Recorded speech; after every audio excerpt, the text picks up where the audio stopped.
Sir ਗੱਲ ਕੀਤੀ ਜਾਵੇ ਸੰਤਾਂ ਦੇ ਬਾਰੇ ਤਾਂ ਸੰਤ ਜਰਨੈਲ ਸਿੰਘ ਜੀ ਭਿੰਡਰਾਂ ਵਾਲੇ ਉਸ ਵੇਲੇ ਹੀ ਬਹੁਤ ਨੌਜਵਾਨ ਉਹਨਾਂ ਨਾਲ ਜੁੜੇ ਹੋਏ ਸੀਗੇ, ਉਹਨਾਂ ਨੂੰ ਮੰਨਦੇ ਸੀ, ਤਨ ਮਨ ਦੇ ਨਾਲ ਮੰਨਦੇ ਸੀ ਉਹਨਾਂ ਨੂੰ, ਔਰ ਅੱਜ ਵੀ ਕਈ ਨੌਜਵਾਨ ਉਹਨਾਂ ਨੂੰ ਮੰਨਦੇ ਨੇ।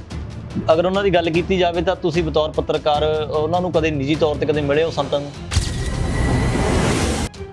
ਸੰਤ ਜਰਨੈਲ ਸਿੰਘ ਜੀ ਨਾਲ ਤੇ ਹੋਰ ਸਾਰੇ ਜਿਹੜੇ ਸਮੇਂ ਦੇ ਵੱਡੇ ਲੀਡਰ ਸੀਗੇ, ਜਿਹੜੇ ਚਾਹੇ ਉਹ ਕਾਂਗਰਸ ਦੇ ਸੀ, ਚਾਹੇ ਉਹ ਅਕਾਲੀ ਦਲ ਦੇ ਸੀ ਜਾਂ ਦੂਜੀਆਂ ਪਾਰਟੀਆਂ ਦੇ ਵੀ ਸੀ, ਮੇਰਾ ਉਹਨਾਂ ਨਾਲ ਰਾਬਤਾ ਰਹਿੰਦਾ ਸੀ, ਮੇਰਾ ਸਹਿਚਾਰ ਰਹਿੰਦਾ ਸੀ, ਮੇਰਾ ਉਹਨਾਂ ਨਾਲ ਗੱਲਬਾਤ ਹੁੰਦੀ ਰਹਿੰਦੀ ਸੀ। ਸੋ ਮੈਂ ਸੰਤ ਜਰਨੈਲ ਸਿੰਘ ਜੀ ਨਾਲ ਵੀ ਗਿਆ, ਮੈਂ ਦਮਦਮੀ ਟਕਸਾਲ ਵੀ ਗਿਆ, ਮੈਂ ਅਦਰਵਾਈਜ਼ ਉਹਨਾਂ ਦੇ ਨਾਲ ਮੇਰੀ ਗੱਲਬਾਤ ਹੋਈ ਸੀ ਕਈ ਵਾਰ। ਭਾਈ ਅਮਰੀਕ ਸਿੰਘ ਜੀ ਸੰਤ ਜਰਨੈਲ ਸਿੰਘ ਭਿੰਡਰਾਂ ਵਾਲੇ ਦੇ ਨਾਲ ਹੀ ਅੰਦਰ ਹੀ ਸ਼ਹਾਦਤ ਦਾ ਜਾਮ ਪੀ ਗਏ ਸੀ। ਜਦੋਂ ਬਲੂ ਸਟਾਰ ਆਪਰੇਸ਼ਨ ਹੋਇਆ ਉੱਥੇ ਅੰਦਰ ਉਹਨਾਂ ਦੇ ਨਾਲ ਹੀ ਸੀਗੇ, ਤੇ ਇਹ ਦੋ ਸੱਜੀਆਂ ਖੱਬੀਆਂ ਬਾਹਾਂ ਦੇ ਤੌਰ ਤੇ ਜਾਂਦੇ ਸੀ ਕਿ ਮੇਜਰ ਜਨਰਲ ਸ਼ਬੇਗ ਸਿੰਘ ਤੇ ਇੱਕ ਭਾਈ ਅਮਰੀਕ ਸਿੰਘ ਜਿਹੜੇ ਸੀਗੇ ਜੀ। ਉਹਨਾਂ ਹਮਲਾ ਕੀਤਾ ਗਿਆ ਸੀਗਾ, ਇਹ ਹਮਲਾ ਟਾਲਿਆ ਜਾ ਸਕਦਾ ਸੀ, ਗੱਲਬਾਤ ਕਰਕੇ ਇਸ ਦਾ ਹੀਲਾ ਕੱਢਿਆ ਜਾ ਸਕਦੀ ਸੀ ਕੋਈ, ਤੇ ਹਮਲਾ ਕਰਨਾ ਜ਼ਰੂਰੀ ਸੀਗਾ ਇਹ?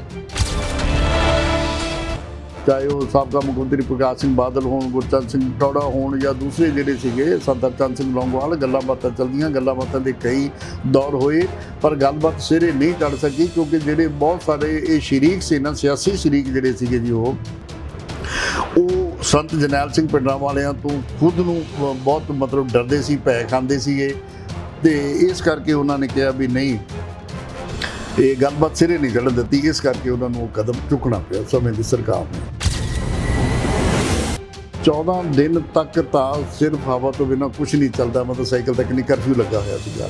14 ਦਿਨਾਂ ਤੋਂ ਬਾਅਦ ਜਦੋਂ ਕਰਫਿਊ ਖੁੱਲ੍ਹਿਆ, ਆਉਣਾ ਜਾਣਾ ਸ਼ੁਰੂ ਹੋਇਆ, ਜਿਹੜੇ ਮੀਡੀਆ ਕਰਮੀ ਸੀ, ਪੱਤਰਕਾਰ ਸੀ, ਉਹਨਾਂ ਨੂੰ ਡਿਪਟੀ ਕਮਿਸ਼ਨਰ ਵੱਲੋਂ ਸੰਬੰਧਿਤ ਜ਼ਿਲ੍ਹੇ ਦੇ ਜਿਹੜੇ ਸੀਗੇ ਉਹਨਾਂ ਨੂੰ ਕਰਫਿਊ ਪਾਸ ਜਾਣੀ ਸ਼ੁਰੂ ਹੋਈ, ਤਾਂ ਫਿਰ ਉਹ ਜਿਹੜੇ ਮਤਲਬ ਚੱਲ ਪਿਆ ਜੀ। ਸੰਤ ਜਰਨੈਲ ਸਿੰਘ ਭਿੰਡਰਾਂ ਵਾਲਿਆਂ ਨਾਲ ਜੀ ਮੈਂ ਤੁਹਾਨੂੰ ਦੱਸਿਆ ਸੀ, ਮਿਲਿਆ ਸੀ, ਮੁਲਾਕਾਤਾਂ ਹੋਈਆਂ, ਉਹ ਸਾਰਾ ਕਈ ਵਾਰੀ ਤਾਂ ਉਸ ਕਰਕੇ ਹੈ। ਪਰ ਜਦੋਂ ਇਹ ਸਾਡਾ ਕੋਈ ਦੋਸ਼ ਨਹੀਂ ਸੀਗਾ, ਇੱਕ ਪੱਤਰਕਾਰ ਹੋਣ ਦੇ ਨਾਤੇ ਸਾਡੀ ਜ਼ਿੰਮੇਵਾਰੀ ਬਣਦੀ ਸੀਗੀ, ਅਸੀਂ ਕਵਰ ਕਰਨਾ ਜਾਂ ਜਾਣਾ ਮਿਲਣਾ, ਇਸ ਕਰਕੇ ਫਿਰ ਉਹਦਾ ਨਹੀਂ। ਲੇਕਿਨ ਬਹੁਤ ਸਾਰੇ ਪੱਤਰਕਾਰ ਜਿਹੜੇ ਹੈ ਨਾ ਜੀ, ਉਹਨਾਂ ਦਿਨਾਂ ਦੇ ਵਿੱਚ ਸ਼ਿਕਾਰ ਹੋਣਾ ਪਿਆ, ਔਰ ਬਹੁਤ ਸਾਰੇ ਪੱਤਰਕਾਰ ਸਾਡੇ ਹੈ ਉਹਨਾਂ ਨੂੰ ਜਾਨ ਤੋਂ ਵੀ ਹੱਥ ਧੋਣੇ ਪਏ, ਮਾਰ ਦਿੱਤੇ ਗਏ ਸੀ। ਸਾਡੇ ਇਹ ਐਡਾ ਵੱਡਾ ਦੁਖਾਂਤ ਸੀ ਕਿ 36 ਸਾਲ ਬੀਤ ਜਾਣ ਮਗਰੋਂ ਵੀ ਅੱਜ ਵੀ ਉਹ ਸਾਡੀ ਸੰਸਾਰ ਭਰ ਵਸਦੇ ਜਿਹੜੇ ਸਿੱਖ ਨੇ, ਉਹਨਾਂ ਦੇ ਜ਼ਖਮ ਅੱਲੇ ਹੋ ਜਾਂਦੇ ਨੇ, ਹਰੇ ਹੋ ਜਾਂਦੇ ਨੇ ਉਹਨਾਂ ਦੇ ਉੱਤੇ, ਔਰ ਅੱਜ ਵੀ ਉਹਨਾਂ ਦੇ ਉੱਤੇ ਮੱਲਮ ਲਾਉਣ ਦੀ ਲੋੜ ਪੈਂਦੀ ਹੈ। ਸਤਿ ਸ਼੍ਰੀ ਅਕਾਲ ਜੀ, ਮੈਂ ਹਾਂ ਗੁਰਦੀਪ ਸਿੰਘ ਤੇ ਤੁਸੀਂ ਦੇਖ ਰਹੇ ਹੋ ਲੁਧਿਆਣਾ ਟਾਈਮਜ਼। ਜੂਨ ਦਾ ਮਹੀਨਾ ਸ਼ੁਰੂ ਹੋ ਗਿਆ ਹੈ, ਔਰ ਇਸ ਜੂਨ ਦੇ ਮਹੀਨੇ ਦੇ ਵਿੱਚ ਸਿੱਖ ਕਮਿਊਨਿਟੀ ਦੇ ਨਾਲ ਬਹੁਤ ਸਾਰੀਆਂ ਐਸ ਜਿਹੀਆਂ ਯਾਦਾਂ ਜੁੜੀਆਂ ਨੇ ਜੋ ਭੁਲਾਈਆਂ ਨਹੀਂ ਜਾ ਸਕਦੀਆਂ, ਕਿਉਂਕਿ ਜੂਨ 1984 ਦੇ ਵਿੱਚ ਦਰਬਾਰ ਸਾਹਿਬ ਦੇ ਉੱਤੇ ਹਮਲਾ ਕੀਤਾ ਗਿਆ ਸੀ ਭਾਰਤੀ ਫੌਜ ਦੇ ਵੱਲੋਂ, ਔਰ ਇਸ ਨੂੰ ਬਲੂ ਸਟਾਰ ਦਾ ਨਾਮ, ਜਿਹੜਾ ਆਪਰੇਸ਼ਨ ਬਲੂ ਸਟਾਰ ਦਾ ਨਾਮ ਦਿੱਤਾ ਗਿਆ, ਔਰ ਇਸ ਨੂੰ ਘੱਲੂਘਾਰਾ ਸਪਤਾਹ ਦੇ ਰੂਪ ਦੇ ਵਿੱਚ ਵੀ ਜਾਣਿਆ ਜਾਂਦਾ ਹੈ। ਔਰ ਸਾਡੇ ਨਾਲ ਇਸ ਵੇਲੇ ਸੀਨੀਅਰ ਜਰਨਲਿਸਟ ਸਰਦਾਰ ਦਰਸ਼ਨ ਸਿੰਘ ਮੱਕੜ ਜੀ ਮੌਜੂਦ ਨੇ, ਜਿਹੜੇ ਬਤੌਰ ਜਰਨਲਿਸਟ ਜਿਹੜੇ ਉਸ ਵੇਲੇ ਇਹਨਾਂ ਨੇ ਇਸ ਨੂੰ ਕਵਰ ਬਹੁਤ ਕੀਤਾ ਸੀਗਾ, ਔਰ ਉਹਨਾਂ ਨਾਲ ਗੱਲਬਾਤ ਕਰਾਂਗੇ। ਸਰ, ਅੱਜ ਤੋਂ 36 ਸਾਲ ਪਹਿਲਾਂ 1984 ਦੇ ਵਿੱਚ ਜਿਹੜਾ ਹਮਲਾ ਕੀਤਾ ਗਿਆ ਸੀਗਾ ਭਾਰਤੀ ਫੌਜ ਦੇ ਵੱਲੋਂ ਦਰਬਾਰ ਸਾਹਿਬ ਦੇ ਉੱਤੇ, ਔਰ ਉਸ ਵੇਲੇ ਇਹੋ ਜਿਹਾ ਕੀ ਮੰਜ਼ਰ ਸੀਗਾ ਜੋ ਉਹਨਾਂ ਨੂੰ ਹਮਲਾ ਕਰਨਾ ਪਿਆ ਜਦੋਂ, ਤਾਂ ਸਿੱਖ ਕਮਿਊਨਿਟੀ ਦੇ ਵਿੱਚ ਕਿਹੋ ਜਿਹਾ ਰੋਸ਼ ਸੀ, ਕੀ ਸੀ ਉਹਦਾ ਮੰਜ਼ਰ, ਥੋੜ੍ਹਾ ਐਕਸਪਲੇਨ ਕਰੋਗੇ ਤੁਸੀਂ? ਦੇਖੋ, ਇਸ ਤਰ੍ਹਾਂ ਹੈ ਕਿ ਇਹ ਬਲੂ ਸਟਾਰ ਆਪਰੇਸ਼ਨ 1984 ਦੇ ਵਿੱਚ ਭਾਰਤੀ ਫੌਜ ਨੇ ਬਲੂ ਸਟਾਰ ਆਪਰੇਸ਼ਨ ਦਾ ਨਾਮ ਦਿੱਤਾ। ਅਸੀਂ ਇਹਨੂੰ ਨੀਲਾ ਤਾਰਾ ਸਾਕੇ ਦੇ ਤੌਰ ਤੇ ਵੀ ਜਾਣਦੇ ਹਾਂ। ਜੂਨ ਦੇ ਪਹਿਲੇ ਹਫ਼ਤੇ ਦੇ ਵਿੱਚ ਹੋਇਆ ਸੀਗਾ। ਉਦੋਂ ਹੀ ਪੰਚਮ ਪਾਤਸ਼ਾਹ ਸ੍ਰੀ ਗੁਰੂ ਅਰਜਨ ਦੇਵ ਜੀ ਦਾ ਸ਼ਹੀਦੀ ਪੁਰਬ ਵੀ ਆ ਗਿਆ ਸੀ। ਉਹਨਾਂ ਦਿਨਾਂ ਦੇ ਵਿੱਚ ਬੇਤਹਾਸ਼ਾ ਸੰਗਤ ਉੱਥੇ, ਬੇਅੰਤ ਸੰਗਤ ਉੱਥੇ ਜਿਹੜੀ ਸੀ ਉਹ ਇਕੱਠੀ ਹੋਈ ਸੀ, ਸ਼ਰਧਾਲੂ ਸੀ।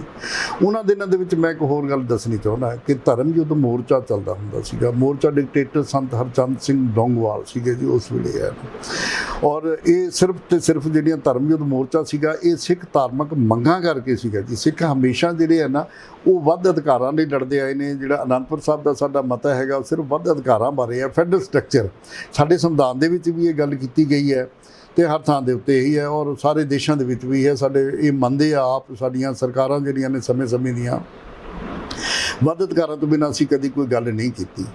ਪਰ ਕਿਉਂਕਿ ਸਿੱਖ ਗਿਣਤੀ ਬਹੁਤ ਘੱਟ ਗਿਣਤੀ ਦੇ ਵਿੱਚ ਜਿਹੜੀ ਹੈ ਸਾਡੀ ਇਸ ਵੇਲੇ ਵੀ ਜਿਹੜੀ ਹੈਗੀ ਆ, ਦੇਸ਼ ਦੀ ਜਿੰਨੀ ਵਸੋਂ ਹੈ ਸਾਡੀ ਇਸ ਵੇਲੇ 2% ਤੋਂ ਵੀ ਘੱਟ ਹੈ ਸਿੱਖਾਂ ਦੀ ਵਸੋਂ ਜਿਹੜੀ ਹੈ। ਇਸ ਕਰਕੇ ਇਹਨਾਂ ਨੂੰ ਅਣਗੌਲਿਆ ਹੀ ਰੱਖਿਆ ਹਮੇਸ਼ਾ ਜਿਹੜਾ ਹੈਗਾ ਜੀ। ਸੋ ਇਹ ਜਦੋਂ ਵੀ ਸਿੱਖ ਆਪਣੀ ਕੌਮ, ਪਹਿਲਾਂ ਪੰਜਾਬੀ ਭਾਸ਼ਾ ਪੰਜਾਬੀ ਸੂਬੇ ਦੀ ਲੜਾਈ ਲੜੀ, ਅਸੀਂ ਮੋਰਚਾ ਲੱਗਿਆ ਰਿਹਾ। ਉਸ ਤੋਂ ਬਾਅਦ ਧਰਮ ਯੁੱਧ ਮੋਰਚਾ ਲੱਗਿਆ ਸੰਤ ਹਰਚੰਦ ਸਿੰਘ ਲੌਂਗੋਵਾਲ ਦੀ ਅਗਵਾਈ ਦੇ ਵਿੱਚ। ਉਹ ਦਰਬਾਰ ਸਾਹਿਬ ਤੋਂ ਹੀ ਉਹ ਸੀਗਾ, ਉੱਥੇ ਵਿੱਚ ਜੱਥੇ ਜਾਂਦੇ ਸੀਗੇ, ਗ੍ਰਿਫਤਾਰੀਆਂ ਦਿੰਦੇ ਸੀਗੇ, ਉਹਨਾਂ ਨੂੰ ਛੱਡ ਕੇ ਬਾਹਰ ਜੰਗਲਾਂ ਦੇ ਵਿੱਚ ਆ ਜਾਂਦੇ ਸੀ, ਫਿਰ ਜੱਥੇ ਆ ਜਾਂਦੇ ਸੀਗੇ। ਸੋ ਇਤਫਾਕ ਦੇ ਨਾਲ ਉਸ ਮੋਰਚੇ ਦੇ ਦੌਰਾਨ ਹੀ ਇਹ ਜਿਹੜਾ ਸਾਕਾ ਵਾਪਰਿਆ, ਧਰਮ ਯੁੱਧ ਜਿਹੜਾ ਇਹ ਬਲੂ ਸਟਾਰ ਆਪਰੇਸ਼ਨ ਸੀ, ਜਿਹਨੂੰ ਅਸੀਂ ਨੀਲਾ ਤਾਰਾ ਸਾਕਾ ਵੀ ਦਿੱਤਾ। ਤੇ ਇਹ ਐਡਾ ਵੱਡਾ ਦਿਖਾਂਤ ਸੀ ਕਿ 36 ਸਾਲ ਬੀਤ ਜਾਣ ਮਗਰੋਂ ਵੀ ਅੱਜ ਵੀ ਉਹ ਸਾਡੀ ਸੰਸਾਰ ਭਰ 'ਚ ਵਸਦੇ ਜਿਹੜੇ ਸਿੱਖ ਨੇ, ਉਹਨਾਂ ਦੇ ਜ਼ਖਮ ਅੱਲੇ ਹੋ ਜਾਂਦੇ ਨੇ, ਹਰੇ ਹੋ ਜਾਂਦੇ ਨੇ ਉਹਨਾਂ ਦੇ ਉੱਤੇ, ਔਰ ਅੱਜ ਵੀ ਉਹਨਾਂ ਦੇ ਉੱਤੇ ਮੱਲਮ ਲਾਉਣ ਦੀ ਲੋੜ ਪੈਂਦੀ ਹੈ ਜ਼ਰੂਰ ਜਿਹੜੀ ਹੈਗੀ ਜੀ। ਸਰ ਗੱਲ ਕਰੀਏ ਧਰਮ ਯੁੱਧ ਮੋਰਚਾ ਦੇ ਬਾਰੇ, ਤਾਂ ਜੇ ਧਰਮ ਯੁੱਧ ਮੋਰਚਾ ਜਦੋਂ ਚਲਾਇਆ ਗਿਆ ਸੀ, ਉਹ ਕਿਉਂ ਚਲਾਇਆ ਗਿਆ ਸੀ ਔਰ ਉਸ ਦੀ ਲੋੜ ਕਿਉਂ ਪਈ? ਕਿਸ ਤਰੀਕੇ ਦੇ ਨਾਲ ਸਾਰੀ ਇਹ ਸ਼ੁਰੂਆਤ ਹੋਈ ਸੀ? ਦੇਖੋ, ਜਿਵੇਂ ਮੈਂ ਤੁਹਾਨੂੰ ਦੱਸਿਆ ਵੀ ਸਾਡੀ ਜਿਹੜੀ ਹੈ ਨਾ, ਪਹਿਲਾਂ ਪੰਜਾਬੀ ਸੂਬੇ ਲਈ ਵੀ ਅੰਦੋਲਨ ਚੱਲਿਆ, ਫਿਰ ਇਹ ਧਰਮ ਯੁੱਧ ਮੋਰਚਾ। ਇਸ ਕਰਕੇ ਸਾਡੀਆਂ ਧਾਰਮਿਕ ਮੰਗਾਂ ਜਿਹੜੀਆਂ ਸੀਗੀਆਂ ਸਾਡੀਆਂ ਜਿਹੜੀਆਂ ਹੈਗੀਆਂ ਨੇ, ਉਹਨਾਂ ਕਰਕੇ ਇਹ ਸੀਗਾ ਸਾਡਾ।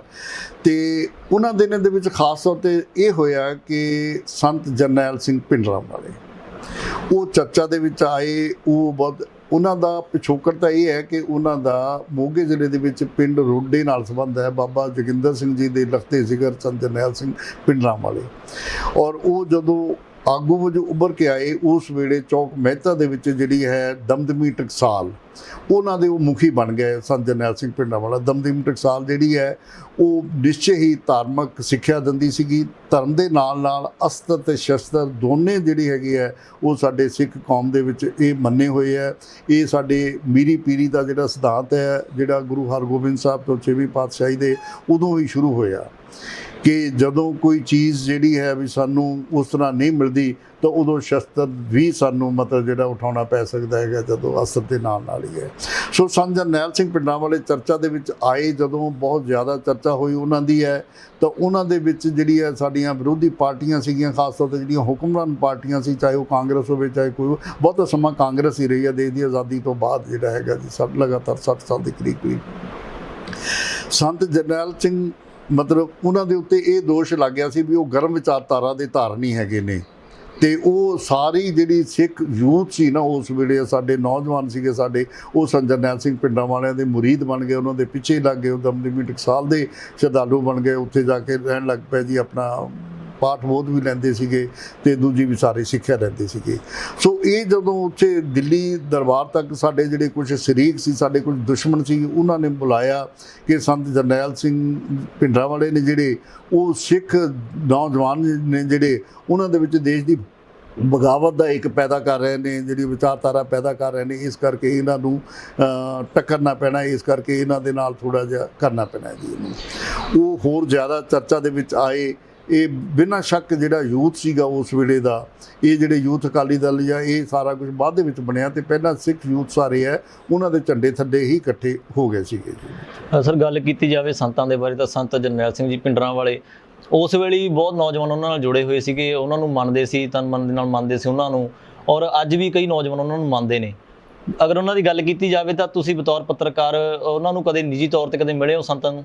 ਮੈਂ ਬਿਲਕੁਲ ਮਿਲਿਆ ਜੀ, ਉਹਨਾਂ ਨੂੰ ਇੱਕ ਤੋਂ ਵੱਧ ਵਾਰ ਮਿਲਿਆ ਹੈਗਾ। ਮੈਂ ਦਮਦਮੀ ਟਕਸਾਲ ਵੀ ਗਿਆ, ਉਹਨਾਂ ਦੇ ਨਾਲ ਜਾ ਕੇ ਚਰਚਾ ਵੀ ਹੋਈ, ਗੱਲਬਾਤ ਵੀ ਹੋਈ। ਉਸ ਤੋਂ ਬਿਨਾਂ ਹੋਰ ਕੁਝ ਥਾਵਾਂ 'ਤੇ, ਖਾਸ ਤੌਰ 'ਤੇ ਅੰਮ੍ਰਿਤਸਰ ਦੇ ਵਿੱਚ ਵੀ ਹੋਈ। ਉਹਨਾਂ ਦਿਨਾਂ ਵਿੱਚ ਮੈਂ ਜਿਹੜਾ ਪੰਜਾਬੀ ਦਾ ਸਭ ਤੋਂ ਵੱਧ ਛਪਣ ਵਾਲਾ ਅਖਬਾਰ ਹੈ ਜਿਹੜਾ ਅਜੀਤ ਦੇ ਵਿੱਚ, ਮੈਂ ਉਪ ਸੰਪਾਦਕ ਦੇ ਤੌਰ ਦੇ ਉੱਤੇ ਸੇਵਾਵਾਂ ਨਿਭਾ ਰਿਹਾ ਸੀਗਾ। ਤੇ ਕੋਈ ਹੋਰ ਉਸ ਵੇਲੇ ਇੰਨਾ ਨਹੀਂ ਸੀ, ਤੇ ਮੈਨੂੰ ਇਹ ਸਮਝਿਆ ਗਿਆ ਸੀਗਾ ਕਿ ਮੈਂ ਇਹ ਕਰ ਸਕਦਾ। ਇਸ ਕਰਕੇ ਮੈਂ ਸੰਤ ਜਰਨੈਲ ਸਿੰਘ ਜੀ ਨਾਲ ਤੇ ਹੋਰ ਸਾਰੇ ਜਿਹੜੇ ਸਮੇਂ ਦੇ ਵੱਡੇ ਲੀਡਰ ਸੀਗੇ, ਜਿਹੜੇ ਚਾਹੇ ਉਹ ਕਾਂਗਰਸ ਦੇ ਸੀ, ਚਾਹੇ ਉਹ ਅਕਾਲੀ ਦਲ ਦੇ ਸੀ ਜਾਂ ਦੂਜੀਆਂ ਪਾਰਟੀਆਂ ਦੇ ਵੀ ਸੀ, ਮੇਰਾ ਉਹਨਾਂ ਨਾਲ ਰਾਬਤਾ ਰਹਿੰਦਾ ਸੀ, ਮੇਰਾ ਸਹਿਚਾਰ ਰਹਿੰਦਾ ਸੀ, ਮੇਰਾ ਉਹਨਾਂ ਨਾਲ ਗੱਲਬਾਤ ਹੁੰਦੀ ਰਹਿੰਦੀ ਸੀ। ਸੋ ਮੈਂ ਸੰਤ ਜਰਨੈਲ ਸਿੰਘ ਜੀ ਨਾਲ ਵੀ ਗਿਆ, ਮੈਂ ਦਮਦਮੀ ਟਕਸਾਲ ਵੀ ਗਿਆ, ਮੈਂ ਅਦਰਵਾਈਜ਼ ਉਹਨਾਂ ਦੇ ਨਾਲ ਮੇਰੀ ਗੱਲਬਾਤ ਹੋਈ ਸੀ ਜੀ ਕਈ ਵਾਰ। ਸਰ ਜਨਰਲ ਸੁਭੇਗ ਜੀ ਦੇ ਬਾਰੇ ਬਹੁਤ ਵਾਰ ਸੁਣਿਆ ਜਾਂਦਾ ਹੈ ਕਿ ਜਿੱਥੇ ਸੰਤ ਜਰਨੈਲ ਸਿੰਘ ਜੀ ਹੋਣਗੇ, ਭਿੰਡਰਾਂਵਾਲੇ ਹੋਣਗੇ, ਤਾਂ ਉਹਨਾਂ ਦੇ ਨਾਲ ਸੁਭੇਗ ਸਿੰਘ ਜੀ ਦਾ ਨਾਮ ਜੋੜਿਆ ਜਾਂਦਾ ਹੈ ਕਿ ਹਮੇਸ਼ਾ ਉਹਨਾਂ ਦੇ ਨਾਲ ਰਹਿੰਦੇ ਸੀਗੇ। ਜਦੋਂ ਹਮਲਾ ਹੋਣ ਵਾਲਾ ਸੀਗਾ ਜਦੋਂ ਦਰਬਾਰ ਸਾਹਿਬ ਦੇ ਉੱਤੇ, ਤਾਂ ਜਨਰਲ ਸੁਬੇਗ ਸਿੰਘ ਜੀ ਦੇ ਕਿਸ ਤਰੀਕੇ ਦੇ ਨਾਲ ਮੋਰਚਾਬੰਦੀ ਕੀਤੀ ਗਈ, ਕਿਸ ਤਰੀਕੇ ਦੇ ਨਾਲ ਰਣਨੀਤੀ ਬਣਾਈ ਗਈ ਸੀਗੀ, ਉਸ ਦੇ ਬਾਰੇ ਜ਼ਰੂਰ ਜਾਣਨਾ ਪਾਇਆ ਜਾਵੇ। ਜਨਰਲ ਸੁਬੇਗ ਸਿੰਘ ਬਾਰੇ ਮੈਂ ਤੁਹਾਨੂੰ ਜ਼ਰੂਰ ਦੱਸਾਂਗਾ, ਪਰ ਥੋੜ੍ਹਾ ਚਿਰ ਮੈਂ ਜਿਹੜਾ ਤੁਹਾਨੂੰ ਦੱਸਣਾ ਚਾਹੁੰਦਾ ਨਾ ਵੀ ਇਹ ਜਿਹੜਾ, ਕਿਉਂਕਿ ਅਸੀਂ ਅੱਜ ਗੱਲ ਕਰ ਰਹੇ ਹਾਂ ਘੱਲੂਘਾਰਾ ਸਪਤਾਹ ਦੀ ਕਰ ਰਹੇ ਹਾਂ, ਜਾਂ ਬਲੂ ਸਟਾਰ ਆਪਰੇਸ਼ਨ ਨੀਲਾ ਤਾਰਾ ਸਾਕਾ ਵੀ ਜਿਹਨੂੰ ਅਸੀਂ ਬਾਅਦ ਦੇ ਵਿੱਚ ਨਾਂ ਦਿੱਤਾ ਉਹਨਾਂ ਦੀ ਗੱਲ ਕਰ ਰਹੇ ਹਾਂ ਵੀ ਇਹ ਕਿਉਂ ਵਾਪਰਿਆ ਸੀ, ਇਹ ਮਤਲਬ ਇਹਦੀ ਕੀ ਲੋੜ ਪੈ ਗਈ ਸੀਗੀ ਜੀ। ਉਹਨਾਂ ਦੇ ਮੈਂ ਦੱਸਦਾ ਕਿ ਸਨ 1978 ਦੇ ਵਿੱਚ ਵਿਸਾਖੀ ਵਾਲੇ ਦਿਨ ਅੰਮ੍ਰਿਤਸਰ ਦੇ ਵਿੱਚ ਇੱਕ ਗੋਲੀ ਕਾਂਡ ਵਾਪਰਿਆ ਸੀਗਾ ਜੀ। ਉਸ ਦੇ ਵਿੱਚ ਅਖੰਡ ਕੀਰਤਨੀ ਜੱਥੇ ਦੇ ਸਿੰਘ ਤੇ ਕੁਛ ਸਿੰਘ ਸਨ ਜਰਨੈਲ ਸਿੰਘ ਪਿੰਡਾਂ ਵਾਲਿਆਂ ਦੇ ਦਮਦਮੀ ਟਕਸਾਲ ਦੇ ਸਿੰਘ ਜਿਹੜੇ ਸੀਗੇ ਜੀ, ਉਹ ਸ਼ਹੀਦ ਹੋ ਗਏ ਸੀਗੇ। 1.5 ਦਰਜਨ ਦੇ ਕਰੀਬ ਜਿਹੜੇ ਸਿੰਘ ਸ਼ਹੀਦ, ਉਹਨਾਂ ਦੀ ਸ਼ਹਾਦਤ ਤੋਂ ਬਾਅਦ ਇੰਨਾ ਰੋਸ ਪੈਦਾ ਹੋਇਆ ਸਾਡੀ ਸਿੱਖ ਸੰਗਤ ਦੇ ਵਿੱਚ, ਸਿੱਖ ਜਵਾਨਾਂ ਦੇ ਵਿੱਚ ਖਾਸ ਤੌਰ ਦੇ ਉੱਤੇ ਜਿਹੜਾ ਹੈਗਾ। ਤੇ ਉਹ ਸਨ ਜਰਨੈਲ ਸਿੰਘ ਪਿੰਡਾਂ ਵਾਲਿਆਂ ਨੇ ਉਹਨਾਂ ਨੇ ਕਿਹਾ ਜੀ ਵੀ ਇਹ ਬਿਲਕੁਲ ਸਾਡੇ ਕੋਲੋਂ ਹਰਗਿਜ਼ ਅਸੀਂ ਇਹ ਬਰਦਾਸ਼ਤ ਨਹੀਂ ਕਰ ਸਕਦੇ, ਸਾਡੇ ਸਹਿਣ ਨਹੀਂ ਕਰ ਸਕਦੇ ਕਿ ਇਹ ਤਾਂ ਜਦੋਂ ਮਰਜ਼ੀ ਦੇਖੋ ਜੀ, ਮਤਲਬ ਚਾਹੇ ਪੁਲਿਸ ਹੈ ਤੇ ਚਾਹੇ ਸਮੇਂ ਦੀਆਂ ਸਰਕਾਰਾਂ ਨੇ ਇਹ ਸਾਡੇ ਉੱਤੇ ਗੋਲੀਆਂ ਚਲਾ ਕੇ ਸਾਡਾ ਮਾਰ ਕੇ ਸਾਨੂੰ ਇਸ ਤਰ੍ਹਾਂ ਕਰ ਦੇਣਗੇ, ਦਬਾ ਦੇਣਗੇ, ਫਿਰ ਅਸੀਂ ਦਬਣ ਵਾਲੇ ਨੇ, ਅਸੀਂ ਆਪਣੇ ਹੱਕ ਸੱਚ ਦੀ ਰਾਖੀ ਲਈ ਜਿਹੜਾ ਜੀ ਉਹ ਅਸੀਂ ਕੁਛ ਵੀ ਸਾਨੂੰ ਕਰਨਾ ਪਵੇ ਤੇ ਕਰ ਦਿਆਂਗੇ ਜੀ। ਉਹਨਾਂ ਦਿਨਾਂ ਦੇ ਵਿੱਚ ਹੀ ਫਿਰ ਇਹ ਬਣ ਗਏ ਜਿਹੜੇ ਆ, ਮੈਂ ਦੱਸਿਆ ਵੀ ਬਹੁਤ ਗਿਣਤੀ ਸਿੱਖ ਨੌਜਵਾਨ ਜਿਹੜੇ ਸੀਗੇ ਜੀ, ਉਹ ਉਹਨਾਂ ਦਿਨਾਂ ਦੇ ਵਿੱਚ ਹੀ ਫਿਰ ਸਿੱਖ ਸਟੂਡੈਂਟਸ ਫੈਡਰੇਸ਼ਨ ਹੋਣ ਦੇ ਵਿੱਚ ਆਈ। ਭਾਈ ਅਮਰੀਕ ਸਿੰਘ ਸੀਗੇ ਜਿਹੜੇ ਉਹਨਾਂ ਦੇ ਫੈਡਰੇਸ਼ਨ ਦੇ ਪ੍ਰਧਾਨ, ਬਾਨੀ ਪ੍ਰਧਾਨ ਬਣ ਗਏ ਸੀ ਜੀ। ਹਰਮਿੰਦਰ ਸਿੰਘ ਸੰਧੂ ਜਨਰਲ ਸਕੱਤਰ ਬਣੇ ਸੀਗੇ। ਭਾਈ ਅਮਰੀਕ ਸਿੰਘ ਜੀ ਸਨ ਜਰਨੈਲ ਸਿੰਘ ਪਿੰਡਾਂ ਵਾਲੇ ਦੇ ਨਾਲ ਹੀ ਅੰਦਰ ਹੀ ਸ਼ਹਾਦਤ ਦਾ ਜਾਮ ਪੀ ਗਏ ਸੀ ਜਦੋਂ ਬਲੂ ਸਟਾਰ ਆਪਰੇਸ਼ਨ ਹੋਇਆ, ਉੱਥੇ ਅੰਦਰ ਉਹਨਾਂ ਦੇ ਨਾਲ ਹੀ ਸੀਗੇ। ਤੇ ਇਹ ਦੋ ਸੱਜੀਆਂ ਖੱਬੀਆਂ ਬਾਹਾਂ ਦੇ ਤੌਰ ਤੇ ਜਾਂਦੇ ਸੀਗੇ ਕਿ ਮੇਜਰ ਜਨਰਲ ਸੁਬੇਗ ਸਿੰਘ ਤੇ ਇੱਕ ਭਾਈ ਅਮਰੀਕ ਸਿੰਘ ਜਿਹੜੇ ਸੀਗੇ ਜੀ ਉਹਨੂੰ। ਇਹ ਕਿਉਂਕਿ ਗੁਰਮਤ ਵਿਚਾਰਧਾਰਾ ਸੰਤ ਕਰਤਾਰ ਸਿੰਘ ਪਿੰਡਰਾਂ ਵਾਲਿਆਂ ਦੇ ਬੇਟੇ ਸੀਗੇ ਭਾਈ ਅਮਰੀਕ ਸਿੰਘ ਜੀ, ਇਹ ਸਾਰੇ ਧਰਮ ਕਰਮ ਤੇ ਗੁਰਮਤ ਨਾਲ ਜੁੜੇ ਹੋਏ ਸੀਗੇ। ਤੇ ਇਹਨਾਂ ਦੀ ਕਿਉਂਕਿ ਫੌਜੀ ਬੈਕਗ੍ਰਾਉਂਡ ਸੀਗੀ, ਜਨਰਲ ਸੁਬੇਗ ਸਿੰਘ ਇਹ ਜਿਹੜੇ ਸੀਗੇ ਇੱਕ ਉਹਨਾਂ ਦੇ ਵਿੱਚ ਸਿਪਾਹੀ ਦੇ ਤੌਰ ਦੇ ਉੱਤੇ, ਇੱਕ ਜਿਹੜਾ ਜਰਨੈਲ ਦੇ ਤੌਰ ਦੇ ਉੱਤੇ ਇਹ ਉਹਨਾਂ ਨੂੰ ਸਾਰੀ ਦਿੰਦੇ ਸੀ, ਸਲਾਹ ਮਸ਼ਵਰਾ ਕਰਦੇ ਸੀ ਸਨ ਜਰਨੈਲ ਸਿੰਘ ਪਿੰਡਾਂ ਵਾਲੇ ਦੇ ਨਾਲ। ਉਸ 78 ਦੇ ਵਰਤਾਰੇ ਤੋਂ ਖੂਨੀ ਸਾਕੇ ਤੋਂ ਬਾਅਦ ਜਿਹੜਾ ਹੈਗਾ ਸੀ, ਉਸ ਤੋਂ ਬਹੁਤ ਕੁਛ ਹੋਰ ਵੀ ਬਹੁਤ ਜ਼ਿਆਦਾ ਖੂਨ ਖਰਾਬਾ ਹੋਇਆ, ਕਾਫੀ ਕੁਛ ਹੋਇਆ। ਉਹ ਸਾਰੇ ਦੋਸ਼ ਲੱਗੇ ਸਨ ਜਰਨੈਲ ਸਿੰਘ ਪਿੰਡਾਂ ਵਾਲਿਆਂ ਤੇ ਵੀ ਇਹ ਕਰਵਾ ਰਹੇ ਨੇ, ਇਸ ਤਰ੍ਹਾਂ ਦੀ ਉਹਦੇ ਕਰ ਰਹੇ ਨੇ।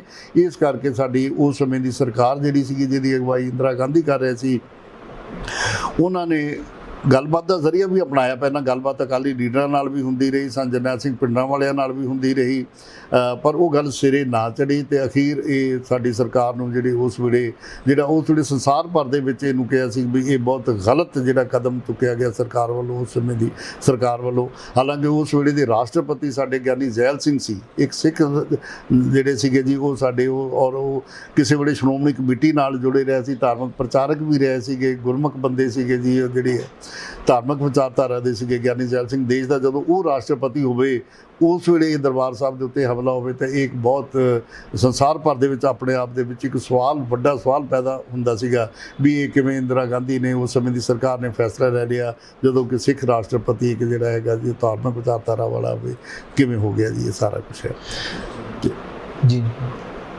ਸੋ ਜਨਰਲ ਸੁਬੇਗ ਸਿੰਘ ਉਸ ਵੇਲੇ ਸੰਪਰਕ ਦੇ ਵਿੱਚ ਆਏ ਜਦੋਂ ਇਹ ਦੇਖਿਆ ਗਿਆ, ਜਦੋਂ ਇਹ ਗੱਲ ਆਮ ਤੌਰ 'ਤੇ ਮਤਲਬ ਚਰਚਾ ਦੇ ਵਿੱਚ ਆਈ ਕਿ ਦਰਬਾਰ ਸਾਹਿਬ ਦੇ ਉੱਤੇ ਹਮਲਾ ਕਰ ਸਕਦੀ ਹੈ ਸਾਡੀ ਕੇਂਦਰ ਦੀ ਸਰਕਾਰ ਜਿਹੜੀ ਹੈ। ਜਿਵੇਂ ਮੈਂ ਪਹਿਲਾਂ ਦੱਸਿਆ ਕਿ ਉਸ ਵੇਲੇ ਧਰਮ ਯੁੱਧ ਮੋਰਚਾ ਹੀ ਦਰਬਾਰ ਸਾਹਿਬ ਤੋਂ ਚੱਲ ਰਿਹਾ ਸੀਗਾ, ਜਿਹਦੇ ਸੰਤ ਹਰਚੰਦ ਸਿੰਘ ਲੌਂਗੋਵਾਲ ਮੋਰਚਾ ਡਿਕਟੇਟਰ ਸੀਗੇ ਜੀ, ਕਿਉਂਕਿ ਉਹ ਉਸ ਵੇਲੇ ਕੇਂਦਰ ਬਿੰਦੂ ਬਣਿਆ ਹੋਇਆ ਸੀਗਾ। ਤੇ ਉੱਥੇ ਹੀ ਫਿਰ ਸੰਤ ਜਰਨੈਲ ਸਿੰਘ ਪਿੰਡਰਾਂ ਵਾਲੇ ਵੀ ਆ ਗਏ ਤੇ ਇਹ ਉਦੋਂ ਵੀ ਗੱਲਬਾਤ ਚੱਲਦੀ ਰਹੀ, ਲੇਕਿਨ ਗੱਲਬਾਤ ਨਾਕਾਮ ਰਹੀ।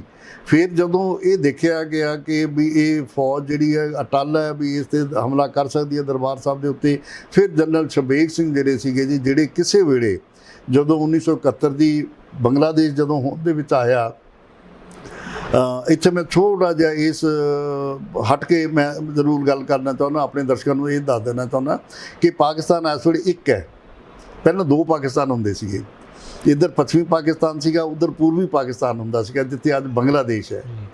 ਉੱਥੇ ਪੂਰਬੀ ਇਹ ਸਾਡੇ ਲਈ ਬਹੁਤ ਮੁਸ਼ਕਲ ਦੀ ਗੱਲ ਸੀਗੀ, ਕਿਉਂਕਿ ਜਦੋਂ 1965 ਦੀ ਜੰਗ ਹੋਈ ਹੈ ਉਸ ਦੇ ਵਿੱਚ ਭਾਰਤ ਲਈ ਦੋ ਹੈ ਕਿ ਇੱਕ ਮਤਲਬ ਪਾਕਿਸਤਾਨ ਤਾਂ ਦੋ ਬਾਹਾਂ ਹੋ ਗਈਆਂ, ਇੱਕ ਸੱਜੀ ਇੱਕ ਤੇ ਇੱਕ ਉੱਧਰ, ਇੱਕ ਈਸਟਰਨ ਪਾਕਿਸਤਾਨ ਇੱਕ ਵੈਸਟਰਨ ਪਾਕਿਸਤਾਨ ਹੈ, ਇਹ ਖਤਰਾ ਸੀਗਾ ਤੇ ਉਹ ਹਿੰਦੁਸਤਾਨ ਇੱਕ ਬਾਂਹ ਕੱਟਣੀ ਚਾਹੁੰਦਾ ਸੀਗਾ। ਸੋ ਉਸ ਕਰਕੇ 1971 ਦੇ ਵਿੱਚ ਇਹ ਜਿਹੜੀ ਹੈ ਲੜਾਈ, ਤਾਂ ਉਦੋਂ ਤਾਂ ਜਨਰਲ ਜਗਜੀਤ ਸਿੰਘ ਅਰੋੜਾ ਸੀਗੇ, ਕਮਾਂਡਰ ਸੀਗੇ ਫੌਜ ਦੇ ਉੱਤੇ ਸਾਰੇ ਈਸਟਰਨ ਸੈਕਟਰ ਦੇ, ਪੂਰਬੀ ਸੈਕਟਰ ਦੇ ਹੈ। ਪਰ ਇਹ ਮੇਜਰ ਜਨਰਲ ਸ਼ਬੇਗ ਸਿੰਘ ਦੀ ਇਹਦੀ ਉਸ ਵੇਲੇ ਦੀ ਇਹ ਹੈ ਕਿ ਇਹ ਜਨਰਲ ਸ਼ਾਹ ਬੇਗ ਬਣ ਕੇ ਉੱਤੇ ਇਹਨਾਂ ਨੇ ਮੁਕਤੀ ਵਾਹਿਨੀ ਬਣਾਈ, ਜਿਹੜੀ ਉੱਥੋਂ ਦੀ ਵਸੋਂ ਸੀ ਉਹਨਾਂ ਦੇ ਵਿੱਚ ਵਰਤਾਰੇ ਨਾਲ ਉਹਨਾਂ ਦੇ ਵਿੱਚ ਵਿਚਰਦੇ ਰਹੇ, ਉਹਨਾਂ ਦੇ ਵਿੱਚ ਫਿਰ ਇਹਨਾਂ ਨੇ ਉਹ ਬਗਾਵਤ ਦੀ ਰੂਹ ਭਰੀ। ਫਿਰ 1971 ਦੇ ਵਿੱਚ ਜਦੋਂ ਲੜਾਈ ਹੋਈ ਤੇ ਉਹਦਾ ਕ੍ਰੈਡਿਟ ਕਿ 90,000 ਤੋਂ ਵੱਧ ਜਿਹੜੀ ਪਾਕਿਸਤਾਨੀ ਫੌਜ ਸੀਗੀ, ਜਨਰਲ AK ਨਿਆਜ਼ੀ ਸੀਗੇ ਉਹਨਾਂ ਦੇ ਕਮਾਂਡਰ ਸੀਗੇ, ਉਹਨਾਂ ਨੂੰ ਹਥਿਆਰ ਸੁੱਟਣ ਲਈ ਮਜਬੂਰ ਹੋਣਾ ਪਿਆ ਸੀਗਾ। ਤਾਂ ਉਹਦੇ ਵਿੱਚ ਜਨਰਲ ਜਗਜੀਤ ਸਿੰਘ ਅਰੋੜਾ ਸੀਗੇ, ਉਹਨਾਂ ਦਾ ਮੁੱਖ ਭੂਮਿਕਾ ਸੀ, ਤੇ ਇਹ ਪਿੱਛੇ ਜਨਰਲ ਸ਼ਬੇਗ ਸਿੰਘ ਸੀਗੇ। ਇਹ ਚਰਚਾ ਦੇ ਵਿੱਚ ਆ ਗਏ ਸੀ ਕਾਫੀ। ਪਰ ਜਿਸ ਤਰ੍ਹਾਂ ਇਹਨਾਂ ਦੇ ਵਿੱਚ ਬਾਅਦ ਦੇ ਵਿੱਚ ਤੋਹਮਤ ਲਾ ਕੇ ਇਹਨਾਂ ਦੇ ਵਿੱਚ ਇੱਕ ਬਹੁਤ ਮਤਲਬ ਉਹਨੂੰ ਬਦਨਾਮ ਕੀਤਾ ਗਿਆ ਔਰ ਕੋਰਟ ਮਾਰਸ਼ਲ ਤੱਕ ਕਰਕੇ ਫੌਜ ਦੇ ਵਿੱਚੋਂ ਕੱਢ ਦਿੱਤਾ ਗਿਆ ਸੀਗਾ।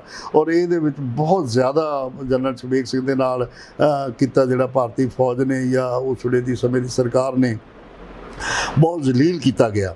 ਉਹ ਜ਼ਲਾਲਤ ਨੂੰ ਬਰਦਾਸ਼ਤ ਨਾ ਕਰਦੇ ਹੋਏ ਉਹਨਾਂ ਨੇ ਕਿਹਾ ਜੀ ਬਦਲਾ ਲੈਣਾ, ਤੇ ਇਸ ਕਰਕੇ ਸੰਤ ਜਰਨੈਲ ਸਿੰਘ ਭਿੰਡਰਾਂ ਵਾਲਿਆਂ ਦੇ ਸੰਪਰਕ ਦੇ ਵਿੱਚ ਆਏ। ਤੇ ਉਸ ਵੇਲੇ ਕਿਉਂਕਿ ਜਿਵੇਂ ਮੈਂ ਪਹਿਲਾਂ ਦੱਸਿਆ ਵੀ ਇਹ ਯਕੀਨੀ ਤੌਰ ਤੇ ਮੰਨਿਆ ਜਾ ਰਿਹਾ ਸੀ ਕਿ ਵੀ ਫੌਜ ਹਮਲਾ ਕਰ ਸਕਦੀ ਹੈ ਦਰਬਾਰ ਸਾਹਿਬ ਦੇ ਉੱਤੇ, ਜਿਹੜਾ ਸੰਸਾਰ ਭਰ ਦੇ ਵਿੱਚ ਸਾਡੇ ਸਿੱਖ ਧਰਮ ਦਾ ਸਭ ਤੋਂ ਵੱਡਾ ਧਾਰਮਿਕ ਅਸਥਾਨ ਹੈ ਔਰ ਅਕਾਲ ਤਖਤ ਜਿਹੜਾ ਹੈਗਾ ਸੁਪਰੀਮ ਸਾਡੀ ਸੰਸਥਾ ਜਿਹਨੂੰ ਅਸੀਂ ਮੰਨਿਆ ਜਾਂਦਾ ਹੈ ਜੀ।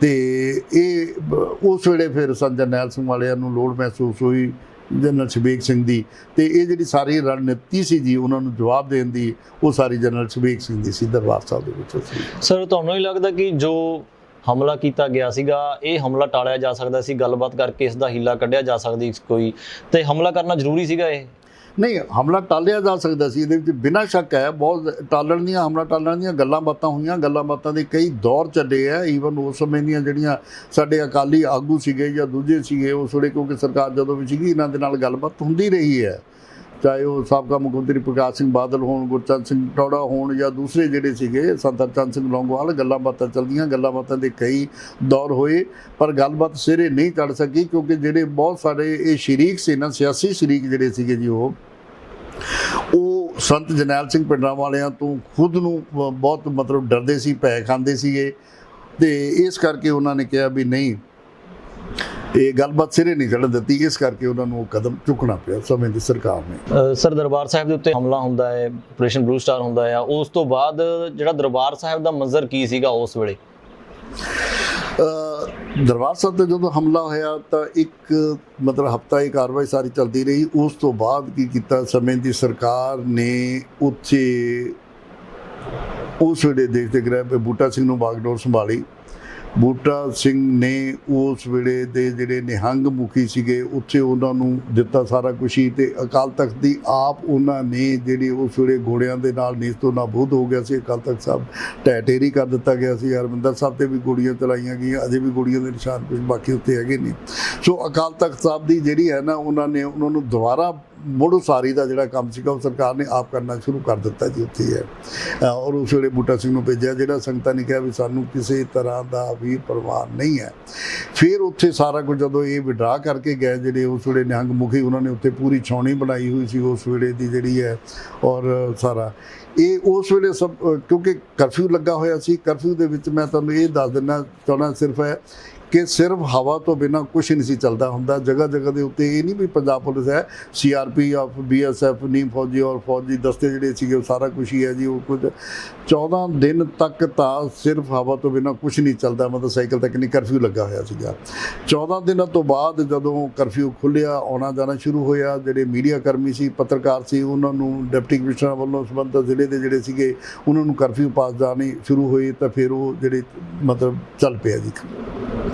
ਅਸੀਂ ਜਦੋਂ ਜਾਣਾ ਸ਼ੁਰੂ ਕੀਤਾ ਤੇ ਫਿਰ ਸਭ ਤੋਂ ਪਹਿਲਾਂ ਮਤਲਬ ਜਦੋਂ ਉਹ ਦੇਖਿਆ, ਅਸੀਂ ਉੱਥੇ ਸਰਾਵਾਂ ਦੇ ਵਿੱਚ ਗਏ। ਸਰਾਵਾਂ ਦੇ ਵਿੱਚ ਅਜੇ ਤੱਕ ਜਿਹੜੇ ਮਤਲਬ ਉਹ ਨਿਸ਼ਾਨ ਪਏ ਸੀ ਲਹੂ ਦੇ, ਸਾਰੇ ਅਜੇ ਫਰਸ਼ ਉਸੇ ਤਰ੍ਹਾਂ ਭਰੇ ਪਏ ਸੀਗੇ, ਦੀਵਾਰਾਂ ਦੇ ਉੱਤੇ ਸੀਗੇ ਸਿੱਖਾਂ ਦੇ ਜਿਹੜੇ ਸਿੰਘਣੀਆਂ ਦੇ ਬੱਚਿਆਂ ਦੇ ਕੇਸ ਜਿਹੜੇ ਉੱਤੇ ਸੀਗੇ, ਉਹਦੇ ਲਾਸ਼ਾਂ ਤਾਂ ਚੁੱਕੇ ਲੈ ਗਏ ਸੀਗੇ ਬਿਨਾਂ ਸ਼ੱਕ ਉਹਦੇ ਵਿੱਚ ਹੈ।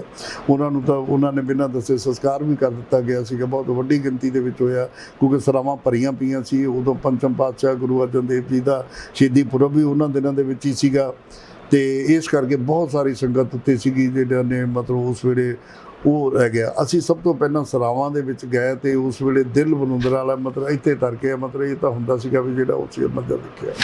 ਫਿਰ ਉਸ ਤੋਂ ਬਾਅਦ ਹੋਈ ਜਿਹੜੀ ਹੈ ਸਰੋਵਰ ਦੀ ਕਾਰ ਸੇਵਾ ਸ਼ੁਰੂ ਹੋਈ ਜੀ ਹੈ। ਸਰੋਵਰ ਪੂਰ ਦਿੱਤਾ ਗਿਆ ਸੀਗਾ, ਫਿਰ ਉਹਦੀ ਕਾਰ ਸੇਵਾ ਹੋਈ। ਅਸੀਂ ਉਸ ਕਾਰ ਸੇਵਾ ਦੇ ਵਿੱਚ ਵੀ ਸ਼ਿਰਕਤ ਕੀਤੀ ਹੈ। ਸਾਡੇ ਉਸ ਵੇਲੇ ਦੇ ਜਿਹੜੇ ਸੰਪਾਦਕ ਸੀ ਤਾਂ ਬਲਜਿੰਦਰ ਸਿੰਘ ਹਮਦਰਦਾ ਸੀ, ਉਹਨਾਂ ਦੀ ਅਗਵਾਈ ਦੇ ਵਿੱਚ ਗਏ, ਖੁਦ ਕਾਰ ਸੇਵਾ ਦੇ ਵਿੱਚ ਵੀ ਸ਼ਿਰਕਤ ਕੀਤੀ ਹੈ ਔਰ ਉਹ ਸਾਰਾ ਅਸੀਂ ਮੰਜ਼ਰ ਦੇਖਿਆ। ਪਰ ਇਸ ਨੂੰ ਬੜਾ ਸਮਾਂ ਲੱਗ ਗਿਆ ਹਾਲਾਤ ਨਾਰਮਲ ਹੋਣ ਨੂੰ। ਫਿਰ ਜਦੋਂ ਅਖਬਾਰਾਂ ਦਾ ਕੰਮ ਦੁਆਰਾ ਸ਼ੁਰੂ ਹੋਇਆ, ਸੈਂਸਰ ਉੱਤੇ ਬਿਠਾ ਦਿੱਤਾ ਗਿਆ। ਕੋਈ ਇਸ ਤਰ੍ਹਾਂ ਦੇ ਮਤਲਬ ਜਿਹੜਾ ਹੈਗਾ ਜੀ ਵੀ ਸਰਕਾਰਾਂ ਦੀ ਆਲੋਚਨਾ ਤਾਂ ਦੂਜੀ ਪਾਰ ਰਹੀ ਔਰ ਕਾਂਗਰਸ ਸ਼ਬਦ ਤੱਕ ਵੀ ਨਹੀਂ ਸੀ ਉੱਤੇ ਛਪਣ ਦਾ ਕਿਸੇ ਖਬਰ ਦੇ ਵਿੱਚ, ਕਿਉਂਕਿ ਕਾਂਗਰਸ ਦੀ ਉਸ ਵੇਲੇ ਸਰਕਾਰ ਸੀ ਜਦੋਂ ਬਲੂ ਸਟਾਰ ਆਪਰੇਸ਼ਨ ਹੋਇਆ। ਇੰਦਰਾ ਗਾਂਧੀ ਉਹਨਾਂ ਦੀ ਅਗਵਾਈ ਕਰ ਰਹੇ ਸੀਗੇ। ਔਰ ਮੈਂ ਤੁਹਾਨੂੰ ਇੱਕ ਦਿਲਚਸਪ ਗੱਲ ਦੱਸਦਾ, ਕਿਉਂਕਿ ਜਿਹੜੇ ਸੈਂਸਰ ਅਫਸਰ ਸੀਗੇ ਉਹ ਕੋਈ ਮਤਲਬ ਜਿਹੜੇ ਹੁੰਦੇ ਆ, ਕੋਈ SDM ਆ ਗਏ, ਕੋਈ ਤਹਿਸੀਲਦਾਰ ਆ ਗਿਆ, ਕੋਈ ਨਾਇਬ ਤਹਿਸੀਲਦਾਰ ਆ ਗਿਆ, ਕੋਈ ਬਹੁਤੇ ਕਾਬਲ, ਕੋਈ ਬਹੁਤੇ ਕੋਈ ਇਸ ਤਰ੍ਹਾਂ ਦੇ ਨਹੀਂ ਹੁੰਦੇ ਜਿਨ੍ਹਾਂ ਨੂੰ ਪਤਾ ਹੋਵੇ ਸੈਂਸਰ ਦੇ ਕਾਨੂੰਨ ਦਾ, ਜਾਂ ਜਿਹੜੇ ਦੁਨੀਆ ਦੇ ਵਿੱਚ, ਜਾਂ ਜਿਵੇਂ ਹੁਣ ਅਮਰੀਕਾ ਦੀ ਜਿਹੜੀ ਪਾਰਲੀਮੈਂਟ ਹੈ ਉਹਨੂੰ ਅਮਰੀਕਨ ਕਾਂਗਰਸ ਕਿਹਾ ਜਾਂਦਾ ਹੈ ਜੀ। ਜਿਵੇਂ ਆਪਣੇ ਇੱਥੇ 2 ਸਦਨ ਨੇ, ਲੋਕ ਸਭਾ, ਰਾਜ ਸਭਾ, ਉਹਨਾਂ ਦੇ ਵੀ 2 ਮਤਲਬ ਸਦਨ ਹੁੰਦੇ ਆ, ਪਰ ਮੋਟੇ ਤੌਰ ਤੇ ਪਾਰਲੀਮੈਂਟ ਕਾਂਗਰਸ। ਜੇ ਅਸੀਂ ਕੋਈ ਅਮਰੀਕੀ ਕਾਂਗਰਸ ਦੀ ਗੱਲ ਵੀ, ਅਸੀਂ ਕਾਂਗਰਸ ਦੀ ਗੱਲ ਛਾਪਦੇ ਆ, ਪਾਰਲੀਮੈਂਟ ਦੀ ਗੱਲ ਕਰਦੇ ਆ ਜੀ, ਉੱਥੇ ਕਿਤੇ ਚਰਚਾ ਹੋਈ ਜਾਂ ਦੂਸਰੇ ਹੋਇਆ ਜਾਂ, ਤਾਂ ਉੱਥੇ ਵੀ ਉਹ ਕਹਿੰਦੇ ਨਹੀਂ ਜੀ ਕਾਂਗਰਸ ਸ਼ਬਦ ਨਹੀਂ, ਇਹਨੂੰ ਕੱਟ ਕੇ ਡਿਲੀਟ ਕਰਕੇ ਲੱਗੇ। ਇਸ ਤਰ੍ਹਾਂ ਦਾ ਵਰਤਾਰਾ ਜਿਹੜਾ ਸੈਂਸਰਸ਼ਿਪ ਮਤਲਬ ਹੈ, ਬਹੁਤ ਸਮਾਂ ਅਖਬਾਰਾਂ ਦੇ ਉੱਤੇ ਸੈਂਸਰ ਰਹੀ ਔਰ ਬਹੁਤ ਸਮਾਂ ਹੋਰ ਬਹੁਤ ਸਾਰਾ ਅਖਬਾਰਾਂ ਦੇ ਉੱਤੇ ਪੱਤਰਕਾਰਾਂ ਨੂੰ ਵੀ ਮਤਲਬ ਇਹਦਾ ਸਿਤਮ ਦਾ ਜਿਹੜਾ ਹੈ ਸ਼ਿਕਾਰ ਹੋਣਾ ਪਿਆ। ਮੈਂ ਖੁਦ ਉਹਦਾ ਸ਼ਿਕਾਰ ਹੋਇਆ ਔਰ ਇੱਥੋਂ ਮਤਲਬ ਖੈਰ ਉਹ ਤਸੀਹੇ ਵਾਲੀ ਤਾਂ ਗੱਲ ਨਹੀਂ ਸੀ, ਲੇਕਿਨ ਪੁੱਛਗਿੱਛ ਤੋਂ ਬਾਅਦ ਜਦੋਂ ਮੈਨੂੰ ਦੋਸ਼ ਪਾਇਆ ਗਿਆ, ਲੈ ਕੇ ਗਈ ਸੀ ਪੁਲਿਸ, ਇੱਥੇ ਮੈਨੂੰ CA ਸਟਾਫ ਦੇ ਵਿੱਚ ਰੱਖਿਆ ਗਿਆ। ਪੁੱਛਗਿੱਛ ਹੋਈ ਕਿਉਂਕਿ ਉਹਨਾਂ ਦੇ ਨਾਲ ਮਤਲਬ ਸਰੋਕਾਰ ਸੀਗੇ ਸਨ ਜਰਨੈਲ ਸਿੰਘ ਪਿੰਡਾਂ ਵਾਲਿਆਂ ਨਾਲ ਜੀ, ਮੈਂ ਤੁਹਾਨੂੰ ਦੱਸਿਆ ਸੀ ਮਿਲਿਆ ਸੀ, ਮੁਲਾਕਾਤਾਂ ਹੋਈਆਂ, ਉਹ ਸਾਰਾ ਕਈ ਵਾਰੀ ਤਾਂ ਉਸ ਕਰਕੇ ਹੈ। ਪਰ ਜਦੋਂ ਇਹ ਸਾਡਾ ਕੋਈ ਦੋਸ਼ ਨਹੀਂ ਸੀਗਾ, ਇੱਕ ਪੱਤਰਕਾਰ ਹੋਣ ਦੇ ਨਾਤੇ ਸਾਡੀ ਜ਼ਿੰਮੇਵਾਰੀ ਬਣਦੀ ਸੀਗੀ ਅਸੀਂ ਕਵਰ ਕਰਨਾ ਜਾਂ ਜਾਣਾ ਮਿਲਣਾ, ਇਸ ਕਰਕੇ ਫਿਰ ਉਹਦਾ ਨਹੀਂ। ਲੇਕਿਨ ਬਹੁਤ ਸਾਰੇ ਪੱਤਰਕਾਰ ਜਿਹੜੇ ਆ ਨਾ ਜੀ ਉਹਨਾਂ ਦਿਨਾਂ ਦੇ ਵਿੱਚ ਸ਼ਿਕਾਰ ਹੋਣਾ ਪਿਆ ਔਰ ਬਹੁਤ ਸਾਰੇ ਪੱਤਰਕਾਰ ਸਾਡੇ ਆ ਉਹਨਾਂ ਨੂੰ ਜਾਨ ਤੋਂ ਵੀ ਹੱਥ ਧੋਣੇ ਪਏ, ਮਾਰ ਦਿੱਤੇ ਗਏ ਸੀ ਸਾਡੇ ਬਹੁਤ ਸਾਰੇ। ਸਰ ਤੁਸੀਂ ਗੱਲ ਕਰਦੇ ਹੋ ਕਿ ਜਿਹੜੀ ਸੈਂਸਰਸ਼ਿਪ ਉਸ ਵੇਲੇ ਚੱਲਦੀ ਪਈ ਸੀ ਤਾਂ ਕੁਝ ਵੀ ਛਾਪਿਆ ਨਹੀਂ ਜਾਂਦਾ ਸੀ ਕਾਂਗਰਸ ਦੇ ਬਾਰੇ ਜਾਂ ਕਿਸੇ ਵੀ ਪਾਰਟੀ ਦੇ ਬਾਰੇ, ਪਰਟੀਕੂਲਰ ਬੰਦੇ ਦੇ ਬਾਰੇ, ਕਿਸੇ ਦੇ ਬਾਰੇ, ਲੀਡਰ ਦੇ ਬਾਰੇ। ਤਾਂ ਜਦੋਂ ਅਗਰ ਕੋਈ ਛਾਪ ਦਿੰਦਾ ਸੀਗਾ, ਤੁਸੀਂ ਦੱਸ ਰਹੇ ਹੋ ਕਿ ਉਹਨਾਂ ਤੇ ਕਾਰਵਾਈ ਵੀ ਕੀਤੀ ਜਾਂਦੀ ਸੀ, ਹੱਥ ਵੀ ਤੋੜਨਾ ਪੈਂਦਾ ਸੀ ਜਾਨ ਤੋਂ।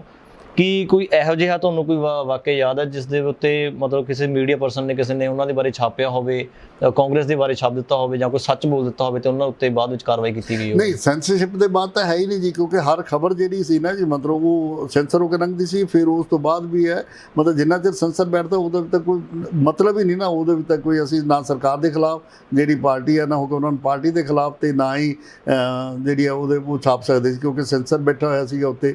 ਜਦੋਂ ਸੈਂਸਰ ਖੁੱਲ੍ਹਿਆ ਫਿਰ ਅਖਬਾਰਾਂ ਨੇ ਬਹੁਤ ਲਿਖਿਆ, ਦੱਬ ਕੇ ਲਿਖਿਆ ਔਰ ਬਹੁਤ ਕ੍ਰਿਟਿਸਿਜ਼ਮ ਹੋਇਆ, ਸਾਰੇ ਸੰਸਾਰ ਭਰ 'ਚ ਹੋਇਆ, ਸਿਰਫ ਹਿੰਦੁਸਤਾਨ ਦੇ ਵਿੱਚ ਨਹੀਂ ਹੈ।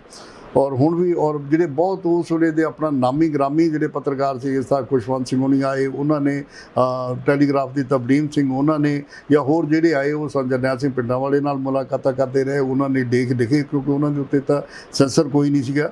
ਔਰ ਮੈਨੂੰ ਯਾਦ ਹੈ ਚੰਗੀ ਤਰ੍ਹਾਂ ਵੀ ਸਰ ਖੁਸ਼ਵੰਤ ਸਿੰਘ ਉਹਨਾਂ ਨੇ ਜਿਹੜਾ ਲੇਖ ਲਿਖਿਆ ਸੀਗਾ ਆਪਣੇ ਉੱਤੇ ਜਾ ਕੇ ਜਰਨੈਲ ਸਿੰਘ ਮੁਲਾਕਾਤ ਕਰਕੇ ਹੈ, ਉਹਨਾਂ ਨੇ ਉਹ ਦੱਸਿਆ ਕਿ ਮੈਂ ਜਦੋਂ ਬੈਠਾ ਸੀਗਾ ਤੇ ਜਰਨੈਲ ਸਿੰਘ ਖੜੇ ਹੋਏ ਸੀਗੇ ਤੇ ਉਹਨਾਂ ਦਾ ਜਿਹੜਾ ਇੱਕ ਜਗ੍ਹਾ 'ਤੇ ਕਿਤੇ ਭਾਸ਼ਣ ਕਰ ਰਹੇ ਹੋਣੇ ਆ, ਉੱਥੇ ਵੀ ਗਏ, ਦੇਖਿਆ ਸਾਰਾ ਮਾਹੌਲ ਹੈ। ਉਹ ਕਹਿੰਦੇ ਵੀ ਜਿਹੜੀ ਉਹਨਾਂ ਦੇ, ਕਿਉਂਕਿ ਇਹ ਪੱਕਾ ਸੀਗਾ ਵੀ ਜਦੋਂ ਜਿਹੜਾ ਅੰਮ੍ਰਿਤਧਾਰੀ ਹੈ, ਗੁਰਸਿੱਖ ਹੈ, ਉਹ ਕਿਰਪਾਨ ਧਾਰਨ ਕਰਕੇ ਰੱਖਦਾ ਜਿਹੜਾ ਹੈਗਾ ਜੀ। ਇੱਕ ਪਾਸੇ ਉਹਨਾਂ ਦੇ ਰਿਵਾਲਵਰ ਹੁੰਦਾ ਸੀਗਾ ਤੇ ਕਿਉਂਕਿ ਸ਼ਸਤਰਧਾਰੀ ਸੀਗੇ, ਇੱਕ ਪਾਸੇ ਉਹਨਾਂ ਦੀ ਕਿਰਪਾਨ ਹੁੰਦੀ ਸੀਗੀ। ਔਰ ਖੁਸ਼ਵੰਤ ਸਿੰਘ ਨੇ ਮੈਨੂੰ ਯਾਦ ਹੈ ਲਿਖਿਆ ਸੀਗਾ ਕਿ ਜਿੰਨਾ ਚਿਰ ਮੈਂ ਉਹ ਸਾਂਝੀ ਬੋਲਦੇ ਰਹੇ, ਮੈਂ ਬੈਠਾ ਸੀਗਾ ਥੱਲੇ ਤੇ ਮੈਨੂੰ ਉਹ ਜਿਹੜੀ ਕਿਰਪਾਨ ਸੀਗੀ ਨਾ ਉਹਨਾਂ ਦੀ, ਮੈਨੂੰ ਐਂ ਲੱਗਦਾ ਸੀ ਜਿਵੇਂ ਕਲੌਕ ਦਾ ਕੋਈ ਪੈਂਡਲਮ ਹੁੰਦਾ ਨਾ, ਉਹ ਲੱਗਦਾ ਸੀ ਵੀ ਮੇਰੇ ਗਰਦਨ ਦੇ ਉੱਤੇ ਐ ਕਰ ਰਹੀ ਹੈ ਜਿਵੇਂ ਕੋਈ ਇੱਕ ਸ਼ਬਦ ਵੀ ਮਤਲਬ ਗਲਤ ਲਿਖਿਆ ਗਿਆ ਤੇ ਮੈਨੂੰ ਮਤਲਬ ਉਹਦਾ ਸ਼ਿਕਾਰ ਹੋਣਾ ਪੈ ਸਕਦਾ। ਪਰ ਉਹਨਾਂ ਨੇ ਲਿਖਿਆ ਖੁੱਲ੍ਹ ਕੇ, ਕਿਉਂਕਿ ਖੁਸ਼ਵੰਤ ਸਿੰਘ ਹੋਣੀ ਇੱਕ ਬਹੁਤ ਉੱਚ ਕੋਟੀ ਦੇ ਪੱਤਰਕਾਰ ਸੀਗੇ, ਲੇਖਕ ਸੀਗੇ। ਸਿੱਖ ਇਤਿਹਾਸ ਬਾਰੇ ਉਹਨਾਂ ਦੀਆਂ ਕਿਤਾਬਾਂ ਵੀ ਬੜੀਆਂ ਨੇ ਔਰ ਸੱਚ ਲਿਖਣ ਦੇ ਵਿੱਚ ਮਤਲਬ ਉਹਨਾਂ ਦਾ ਕੋਈ ਸਾਨੀ ਨਹੀਂ ਹੈਗਾ। ਸੋ ਇਹ ਗੱਲ ਵੀ ਉਹਨਾਂ ਨੇ ਉਹ ਲਿਖੀ ਹੈ ਕਿ ਜਿੰਨਾ ਚਿਰ ਮੈਂ ਸਾਂਝੀ ਦਾ ਭਾਸ਼ਣ ਸੁਣਦਾ ਰਿਹਾ ਸਟੇਜ ਦੇ ਉੱਤੇ ਬੈਠ ਕੇ, ਔਰ ਮੈਂ ਬੈਠਾ ਸੀਗਾ ਤੇ ਉਹਨਾਂ ਦੀ ਕਿਰਪਾਨ ਪੈਂਡਲਮ ਵਾਂਗੂ ਇੱਦਾਂ ਉੱਦਾਂ ਮੈਨੂੰ ਲੱਗਦਾ ਸੀ ਕਿ ਮੇਰੇ ਸਿਰ ਤੋਂ ਹੀ ਉਹ ਕਰ ਰਹੀ ਹੈ। ਠੀਕ। ਸੋ ਇਸ ਤਰ੍ਹਾਂ ਦਾ ਵਰਤਾਰਾ ਜਿਹੜਾ ਹੈਗਾ ਜੀ ਪੱਤਰਕਾਰਾਂ ਨੂੰ ਵੀ ਮਤਲਬ ਜਿਹੜਾ ਹੈਗਾ ਸੀ ਜੀ ਕਰਦਾ ਪਿਆ। ਬਹੁਤ ਬਹੁਤ ਧੰਨਵਾਦ ਜੀ। ਸੋ ਇਹ ਸਨ ਸਾਡੇ ਨਾਲ ਸੀਨੀਅਰ ਜਰਨਲਿਸਟ ਸਰਦਾਰ ਦਰਸ਼ਨ ਸਿੰਘ ਮੱਕੜ ਜੀ, ਜਿਨ੍ਹਾਂ ਦਾ ਕਹਿਣਾ ਹੈ ਕਿ ਜੋ ਦਰਬਾਰ ਸਾਹਿਬ ਦੇ ਉੱਤੇ ਹਮਲਾ ਹੋਇਆ ਬਹੁਤ ਹੀ ਮੰਦਭਾਗਾ ਸੀ, ਔਰ ਜਦੋਂ ਵੀ ਕੋਈ ਵੀ ਪੱਤਰਕਾਰ ਜਦੋਂ ਕੁਝ ਵੀ ਸੱਚ ਬੋਲਣ ਦੀ ਕੋਸ਼ਿਸ਼ ਕਰਦਾ ਸੀ ਤਾਂ ਉਸ ਦੇ ਉੱਤੇ ਕਾਰਵਾਈ ਕੀਤੀ ਜਾਂਦੀ ਸੀ ਉਸ ਵੇਲੇ। ਸੋ ਇਸ ਤਰੀਕੇ ਦੇ ਨਾਲ ਸਾਰਾ ਉਸ ਵੇਲੇ ਦਾ ਮੰਜ਼ਰ ਸੀ, ਸਾਰਾ ਮੰਜ਼ਰ ਉਹਨਾਂ ਨੇ ਦੱਸਿਆ ਕਿਸ ਤਰੀਕੇ ਦੇ ਨਾਲ ਉਸ ਵੇਲੇ ਸਿੱਖਾਂ ਦੇ ਉੱਤੇ ਜਿਹੜਾ ਅਤਿਆਚਾਰ ਕੀਤਾ ਗਿਆ ਸੀ। ਸੋ ਵਧੇਰੇ ਅਪਡੇਟਸ ਲਈ ਜੁੜੇ ਰਹੋ ਲੁਧਿਆਣਾ ਟਾਈਮਜ਼ ਦੇ ਨਾਲ। ਮੈਂ ਗੁਰਦੀਪ ਸਿੰਘ, ਧੰਨਵਾਦ। ਵਧੇਰੇ ਜਾਣਕਾਰੀ ਲਈ ਸਬਸਕ੍ਰਾਈਬ ਕਰੋ ਸਾਡਾ YouTube ਚੈਨਲ ਪਬਲਿਕ ਟਾਈਮਜ਼ ਅਤੇ ਨੋਟੀਫਿਕੇਸ਼ਨ ਲਈ ਬੈਲ ਆਈਕਨ ਤੇ ਕਲਿੱਕ ਕਰਨਾ ਨਾ ਭੁੱਲੋ।